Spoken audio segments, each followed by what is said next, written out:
好家伙，我愿意称2024年是生存游戏的元年。这不，才1月份就有几款不错的生存游戏喷涌而出，有怪诞末世生存题材的《七日世界》，有自由改变地形动作的 RP 生存的《雾守王国》，有打着抓虫口号却完成了资本家模拟器的《反手帕鲁》。而在2月，我们还即将迎来本期视频的主角——维多利亚时代开放世界生存力作《夜鹰传说》。这款游戏呢，以独特的风格和丰富的玩法，迅速吸引了大量玩家的关注。在《夜鹰传说》中呢，玩家将成为一名娴熟的界域行者，通过次元传送门，在各个世界之间自由的穿梭，寻找人类最后的堡垒夜鹰城。游戏中的建造、制作、战斗、探索等玩法多样且深度十足，让玩家呢能够充分体验到生存游戏的乐趣。近期的 IGN 还爆料了2段实际视频，为玩家们揭示了这个游戏前期的生存建造的过程，以及多人合作打大型 BOSS 战的战斗过程。有一点蛮吸引我的，这个游戏与其他光宝之间垃圾的生存游戏不太一样，因为游戏的背景设定在19世纪的维多利亚时代，开局呢就有着优雅且精致的复古服饰服装，让人很难不怀疑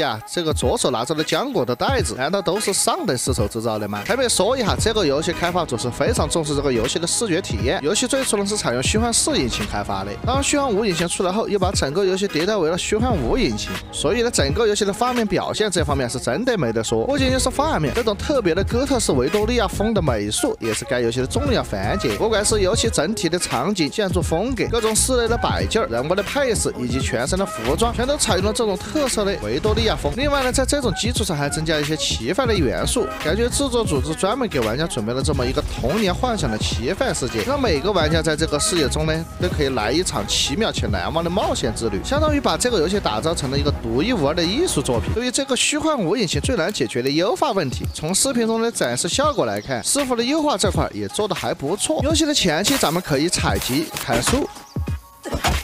搭建篝火、做饭以及建造住所。建造模式采用的是森林那种先摆放蓝图，然后再往里面放入材料的方式。据说这个游戏是可以招募 NPC 到家里来帮忙干活的。又是路易帕鲁是吧？不对，路易 NPC 是吧？这个可就太喜欢了。前期的主要战斗呢是狩猎和击败一些跨次元的怪物。与传统有一张大地图的生存游戏不同的是，夜鹰传说拥有一套自己的界域系统，就是通过这个界域卡牌来开启传送门，创造一个完全由程序生成、专属自己的新界域。卡牌分为3大类：生态卡、主卡和副卡。生态卡和主卡是必要卡牌。生态卡呢决定了地图的自然环境，比如森林、沼泽、沙漠。主卡通常用来决定界域的难度，副卡呢则会影响一些次要因素，例如天气或者是动物的行动方式。由于每个地图都是由程序根据玩家设置的界域卡随机生成的，玩家进入后呢会体验到截然不同的地形、架构、事件、遭遇。以上这些元素的多样化组合，看起来的自由度还是很高的。另一个 BOSS 战的实际演示中呢，咱们就可以看到这个以红枫林为主题的场景，添加了雨天的次要元素。毕竟是主 PVE 的游戏嘛，联机打 BOSS 也是这个游戏的核心玩法之一，所以类似这种压迫感十足的 BOSS，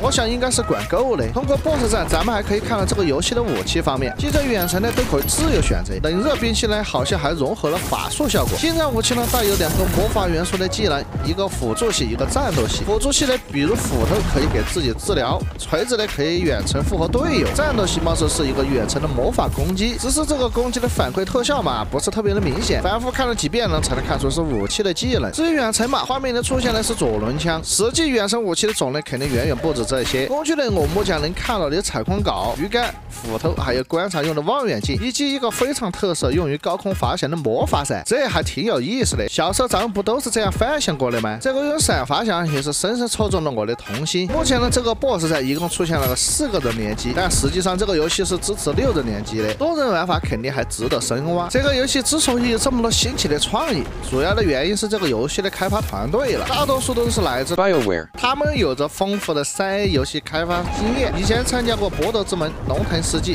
质量效应、星球大战系列等世界名作，也是一个重视玩家反馈的团队，会在油管定期的更新一些视频来回答玩家的问题，根据玩家提出的建议来进行改动。例如该游戏最开始的是只有第1人称的，那就因为受到了玩家的心声后呢，增加了第3人称视角。其实这2段实际演示的也是游戏中的冰山一角，像是什么怪物入侵、宏伟建筑、招募 NPC 这些玩法的，也只能等大伙亲自去体验了。游戏目前已经上架 Steam， 定档2月23日上线了抢先体验版，现在可以放心交出这个愿望单了。据说最近还免费开放了这个压力测试，感兴趣的小伙伴呢，可以去史蒂蒙的页面申请测试资格。目前这些就是对 IGN 发布关于夜鹰传说的2个实际演示的大体分析。如果有其他的想法和遗漏，欢迎各位在视频的评论区进行补充。那我们就下期再见了，拜了个拜。Survive the realms and rebuild all that has been lost.